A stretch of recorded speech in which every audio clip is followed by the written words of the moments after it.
Bonjour à tous, je suis heureuse de vous retrouver, c'est Flo. Nous sommes dimanche 14 mars et on va faire un tirage, le dernier tirage de la série des 3 du mois de mars. Après, je reprendrai au mois de mai seulement. Mes dimanches vont être occupés à autre chose, d'autres projets dont je vous parlerai bientôt. J'espère que vous allez bien, j'espère vraiment. Ici, il y a beaucoup de vent. Et franchement, ça fait du bien. C'est comme si, voilà, ça aide à nettoyer aussi bien notre intérieur que l'extérieur. Ça fait du bien. Alors, on va voir ce que les cartes vont nous dire. Donc, on va se mettre ensemble au point zéro, donc au point d'équilibre. On va revenir à l'intérieur, dans le non-jugement, la non-polarité, dans le plan morantiel. On va élever notre conscience au-delà du plan de l'astral, qui va toujours essayer de nous tirailler dans un sens, dans l'autre. Là, on met notre conscience au-dessus. Si vous avez conscience de votre vaisseau solaire, mettez votre conscience dans votre vaisseau solaire.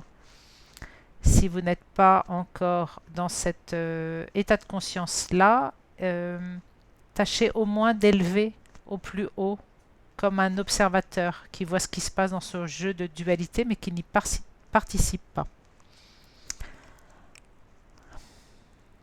Si c'est encore un peu difficile à cerner pour vous, eh ben, concentrez-vous sur votre respiration, tout simplement.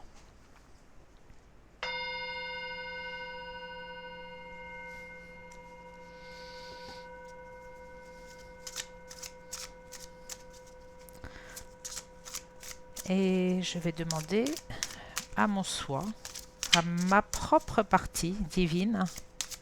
Je ne fais appel à personne d'autre et d'ailleurs j'interdis toute interférence dans ma zone de création. Je demande à recevoir, à travers les cartes, les énergies pour la semaine qui vient.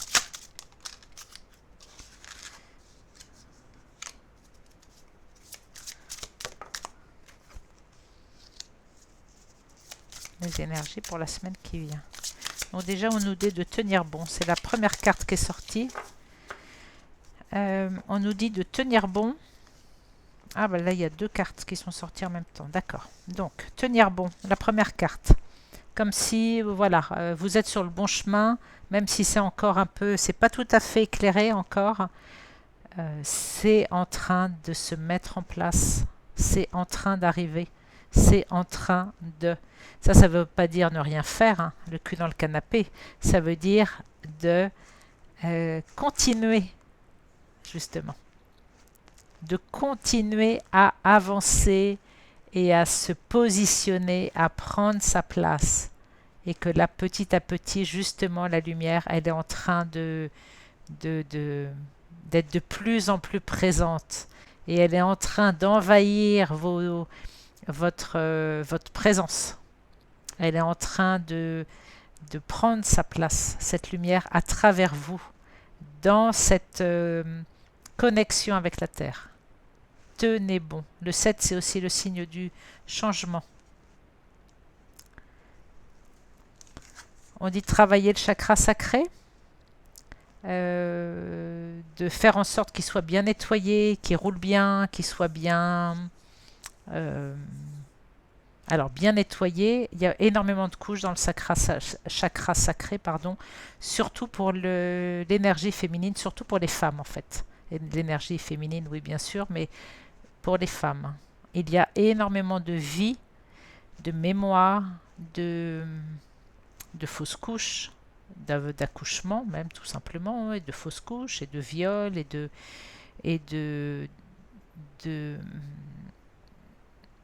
d'irrespect à cette partie sacrée du féminin. Donc là, il y a un nettoyage, il y a à aller voir si tout est OK à ce niveau-là.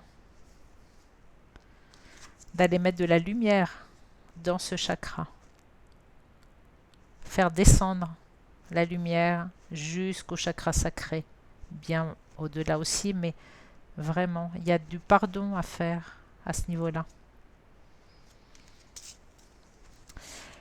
Ce qu'on nous dit aussi, c'est qu'il y a les deux forces en opposition astrale, hein, l'ombre et la lumière, hein, et que c'est à nous d'aller trouver notre propre force du milieu. Vous voyez, là c'est centré.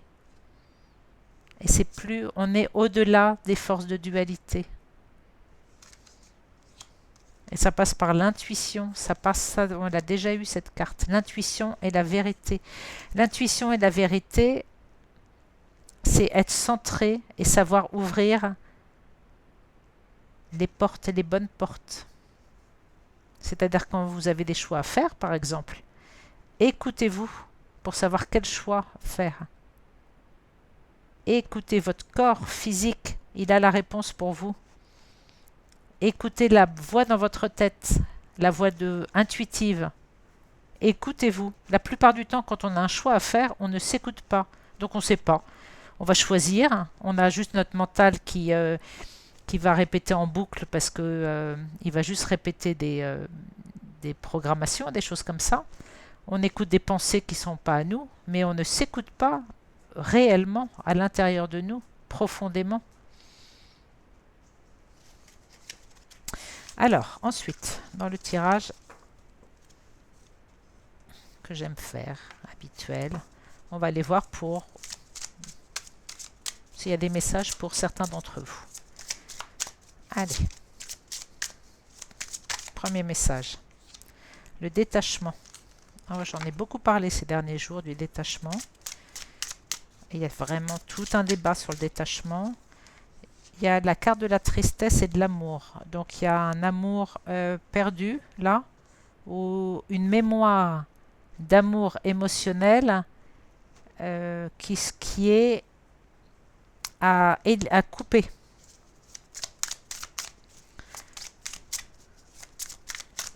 Et qu'est-ce qu'on conseille à cette personne ou à ces personnes? Qu'est-ce qu'on conseille? Hop. De s'isoler, de prendre du recul et d'attendre le prochain cycle en fait.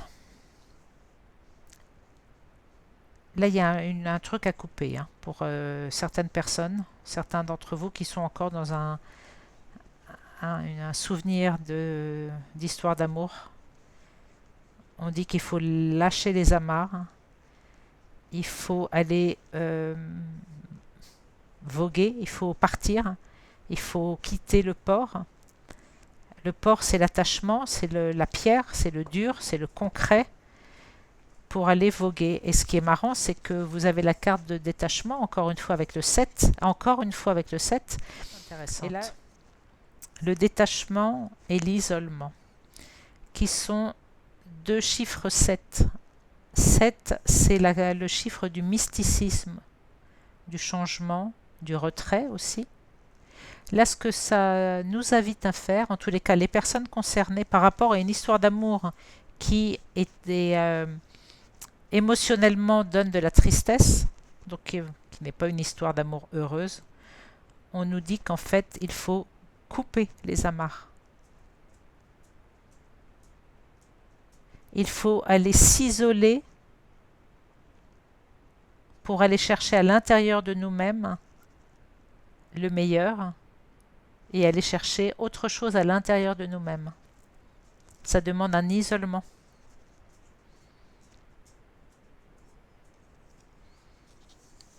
Ça demande aussi à aller se laisser couper les liens terrestres, couper les liens qui sont vraiment ancrés dans la matière. Ces deux cartes, c'est marrant parce que vraiment là, les deux cartes, elles appellent à la même chose. L'eau, on le sait que c'est le plan émotionnel, c'est vraiment aller couper les liens avec cette personne qui n'apporte pas l'amour que l'on souhaite avoir en retour, hein. Aller couper les liens avec cette personne, se détacher du quai qui est le côté physique solide pour aller s'intérioriser, pour aller s'éloigner, pour aller se mettre en retrait sur un plan émotionnel.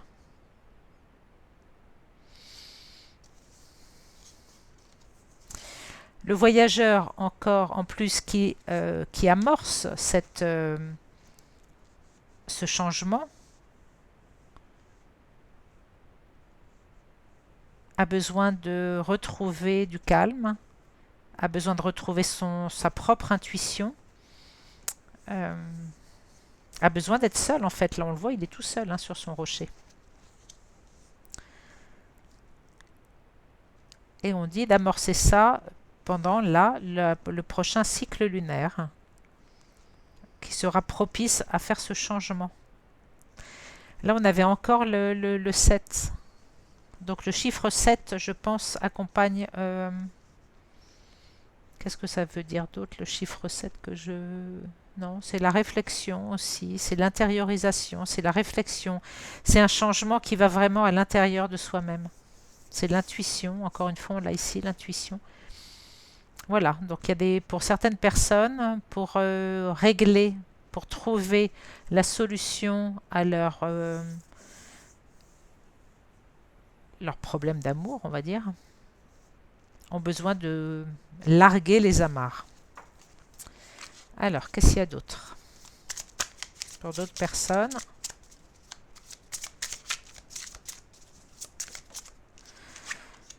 Bon, il y a d'autres personnes qui ont des ennemis. Il y a la carte de l'ennemi qui... Ah, il y a les 3 cartes ensemble. La perte, l'attente et la guérison. Bon, il y a des personnes en fait qui vont couper des ponts avec... il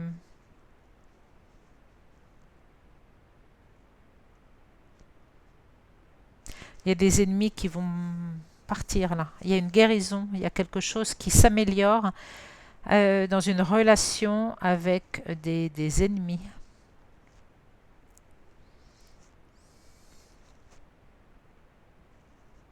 Et ça, cette attente, ce mieux-être, ça fait longtemps qu'il est attendu. On parle toujours d'émotion, on parle toujours du corps émotionnel, que ça va mieux, il y a comme un nettoyage, une guérison qui se fait émotionnellement. Mais ça passe par la perte de quelqu'un. Il y a la perte de quelqu'un, mais en fait qui est un mal pour un bien, qui va apporter vraiment quelque chose il va y avoir beaucoup plus de calme grâce à ça. On va voir ce que ça nous dit d'autre.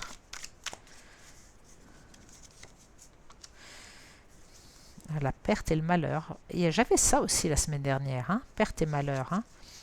Il y a une perte douloureuse encore. Hein.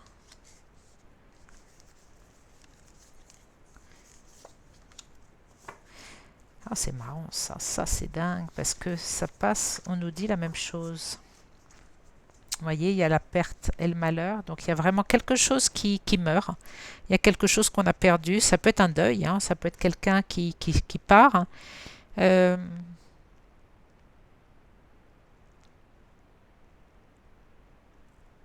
Et en fait, ce qu'on dit, c'est que l'ennemi était surtout intérieur. Je pense que là, on parle plutôt du mental. Et que ça passe par une période de silence, de recueillement, de zénitude, pour pouvoir se guérir et aller mieux, et pouvoir choisir sa route. Là, les 2 cartes, elles nous parlent encore, vous voyez, de recueillement et de silence. On est dans la carte de l'isolement tout à l'heure sur l'île. Hein. C'est encore de l'eau, encore émotionnel. On a besoin, apparemment, pour la semaine qui vient, de calme. Oh, mais c'est dingue, j'avais même pas vu. C'est les 2 cartes 52. C'est dingue. 5, 6, 7, encore 7. Ah bah, voyez. D'accord, donc là, on est vraiment en plein dans le chiffre 7.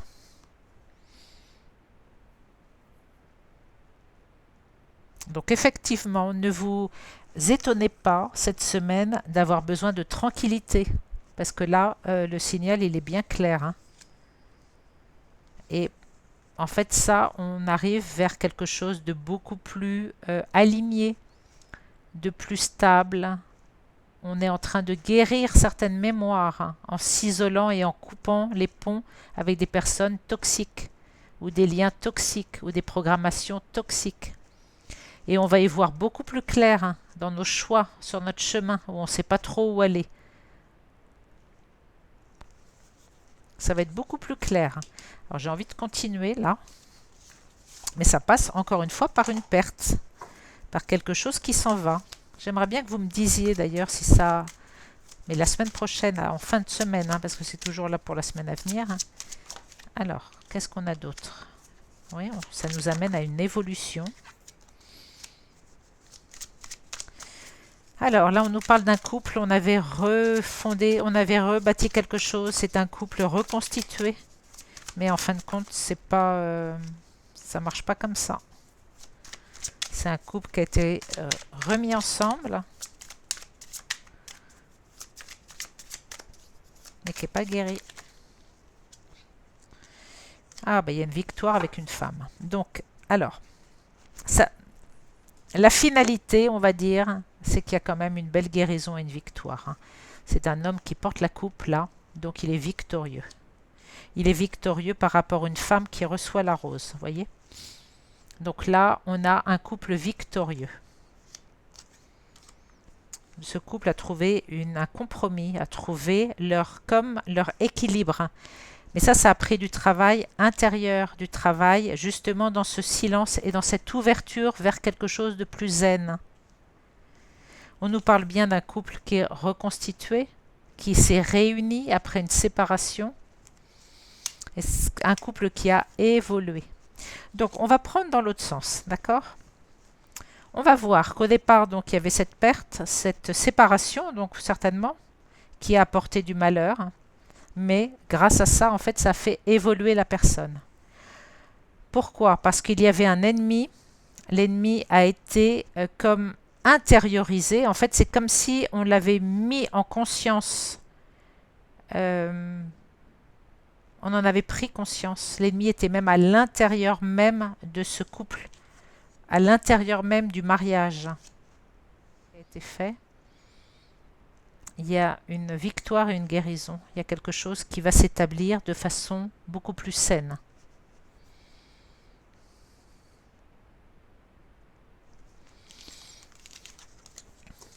Voilà.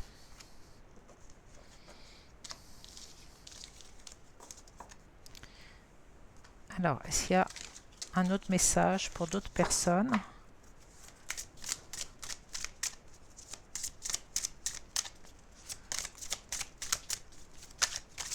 Allez, pour une autre personne, au moins une autre personne qui regarde, une ou plusieurs, il y a une réussite sur une rupture. Mais c'est marrant parce qu'on nous parle de rupture depuis la semaine dernière. Hein. Il y a encore là, est-ce qu'on est en train de... Il y a des couples qui ont peut-être des choses, je ne sais pas, réglées. Oui, ça amène une transformation par rapport à des ennuis. On a encore les ennuis là.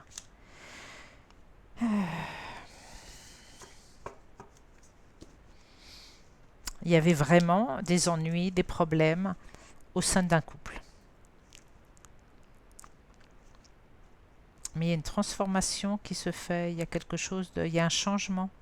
On est dans une période d'aboutissement. Il y a quelque chose qui aboutit. Il y a une finalité, il y a quelque chose qui se termine. Et on va vers autre chose de plus victorieux. Vous voyez? Il y a la réussite et la victoire là.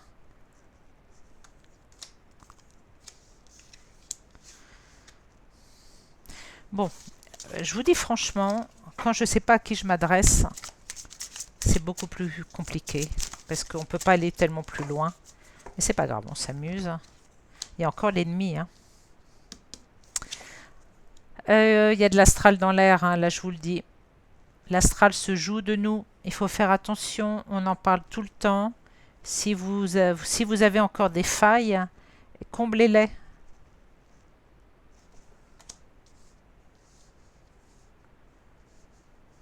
On est en train de planter des nouvelles graines, en fait. On est en train de planter quelque chose de nouveau qui va grandir, qui va mûrir, qui va...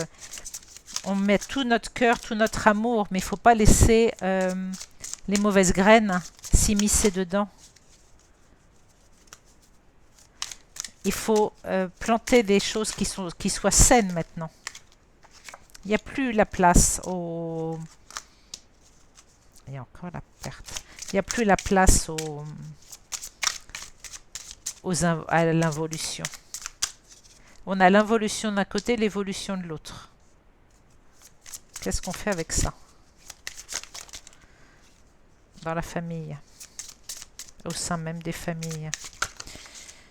Ce que ça me parle là, c'est que effectivement, je pense que il y a la maladie. Voilà, c'est exactement ce que j'allais dire.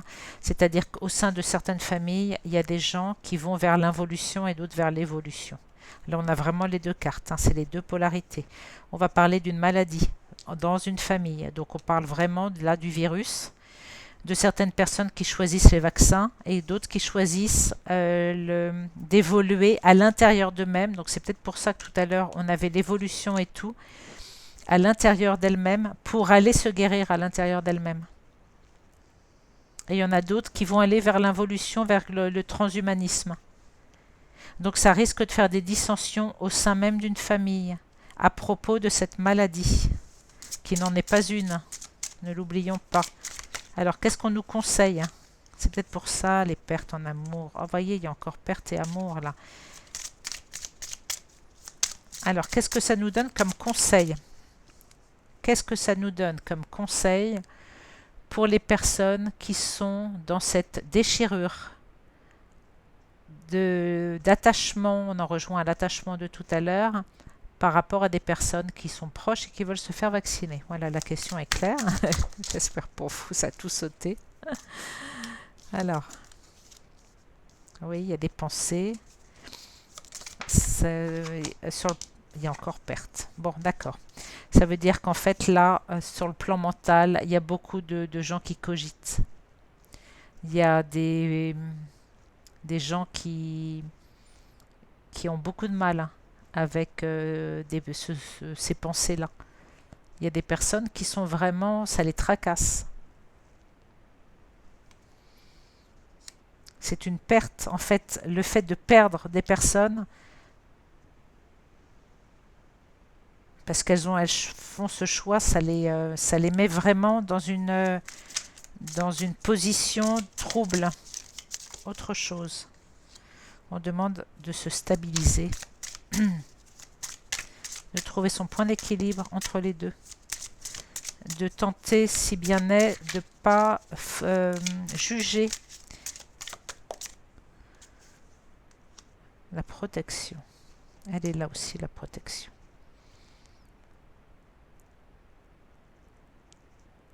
La protection, ça veut dire ne pas se laisser aspirer par ses forces. On sait très bien que les forces involutives, plus vous allez vous tracasser pour des personnes qui, par exemple, ont choisi de faire un vaccin, plus vous allez créer des failles émotionnelles et ces forces-là vont même pouvoir s'introduire à l'intérieur de vous pour venir vous vampiriser.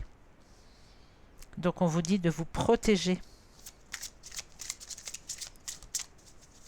Côté involutif, avec une réflexion dans la famille, là il y a des choses, il y a des forces en opposition au sein même de famille. Et d'un côté, on parle d'aller construire quelque chose de nouveau, d'aller se stabiliser, d'accord, de trouver son point d'ancrage et d'aller de bouger, d'être dans le mouvement. Et pour être dans ce mouvement, il faut aller se délester de ce qui ne nous convient plus.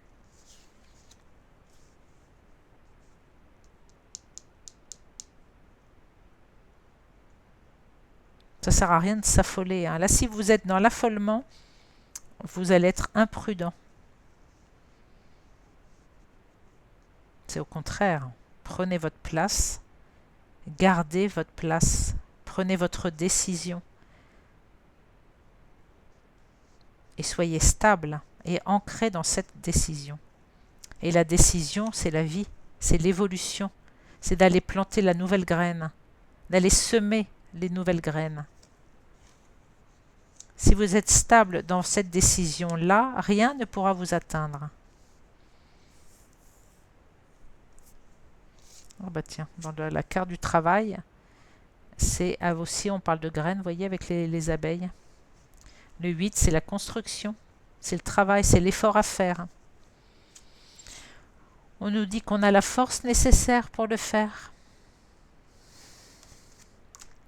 Voilà les amis. Allez, pour terminer, on va faire un petit peu de Saskia. Je peux comprendre que c'est difficile en ce moment pour certaines personnes. Vraiment. Le détachement, ça veut dire que même si vous avez un parent âgé qui a pris la décision et qui s'est fait vacciner, vous le savez là, ben, c'est son choix. C'est ça, c'est son choix. Ça ne vous empêche pas de le voir, de l'aimer, de le prendre dans les bras, mais vous savez que voilà, c'est son choix. Il ne faut pas que ça vous disperse justement. Il y a encore l'éloignement, la rupture là. Il y a en fait comme si il y avait vous voyez le point de rupture entre les forces astrales d'un côté qui sont en pleine faucheuse là, comment on appelait ça, la moisson, qui emmènent le plus d'âmes possible. Elles veulent partir, quitter le plan avec le plus d'âmes possible. Et d'un côté, il y a l'énergie féminine qui descend et qui est pour la vie. Il y a vraiment une rupture, un point de rupture là.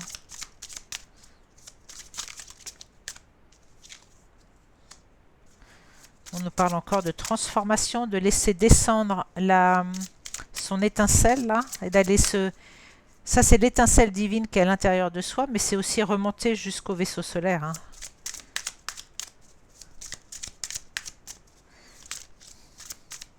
Alors, pourquoi ça nous parle de tout ça? Qu'est-ce qu'on doit comprendre là-dedans? D'arrêter de se disperser. On nous parle de réussite, vous voyez, c'est de faire descendre sa souveraineté. C'est l'accomplissement. L'accomplissement par rapport à tout le travail qu'on a fait jusqu'à présent. On est dans cette période d'accomplissement là cette semaine. Ne lâchez rien. Ah bah c'était la première carte, tenez bon, ne lâchez rien. Restez sur votre chemin. N'allez pas vous disperser à droite, à gauche. C'est le jeu de la dualité. C'est l'attachement encore. En fait, l'attachement qu'on avait tout à l'heure, c'est on va essayer encore et encore de nous tenir attachés par des biens matériels, par des addictions, par des personnes. Ça, on nous dit de faire attention à ça cette semaine. Je ne dis pas de se fiche de tout le monde. Je dis que la personne que vous aimez, si vous l'aimez d'un amour universel, vous respectez ses choix. On nous parle de protection, de succès. En fait, plus on va continuer sur notre chemin, droit dans nos baskets, plus ce sera couronné de succès. Pourquoi? Parce que les perturbations, là, ça va jusqu'à la folie extrême, dans ce jeu d'illusion, dans cette matrice. Et on nous parle de la fin d'une période pour cette période de perturbation. Donc il faut tenir bon, c'est la carte du début. Cette période de perturbation avec leur masque, avec leur vaccin, avec leurs conneries, est en train de prendre fin. C'est une fin de cycle. Donc on tient bon et surtout, on ne va pas se faire vacciner, les amis. Quelles sont les cartes positives pour nous aider à tenir bon encore? On nous parle d'amitié, d'échange, de partage. On nous parle également d'aller nettoyer nos mémoires. Ça fait partie du travail. Et on nous parle d'augmenter notre taux vibratoire. Ça fait 3 choses. Voilà, 3 choses que vous pouvez mettre en place dans votre vie, là, pour vous aider à tenir bon. Voilà, allez, c'est tout ce que j'avais à vous dire. Je vous fais des gros bisous. Je ne vous dis pas donc à la semaine prochaine. On se retrouvera au mois de mai pour, en tous les cas, un tirage. Si vous voulez un tirage personnalisé, donc j'ai 2 sortes de tirages. J'ai un tirage qui dure plus d'1 heure, 1 heure, 1 heure et quart. Et j'ai le tirage plus l'accompagnement, c'est-à-dire qu'après le tirage, on met en place des choses concrètes dans votre vie pour sortir de certains schémas répétitifs, de boucles qui n'en finissent pas. Je vais vous donner les exercices à faire. Et pendant un mois, en fait, mon accompagnement, pendant un mois à peu près, je suis là. C'est-à-dire, si vous avez besoin de m'appeler, vous m'appelez. Si vous avez besoin de questions, je suis là. Je vous accompagne réellement. Parce que là, c'est le moment d'aller nous alléger. Euh, voilà. Donc, un tirage simple ou un tirage plus accompagnement, vous me contactez à flo@tutanota.com. Voilà, je vous fais des gros bisous et je vous dis à très vite.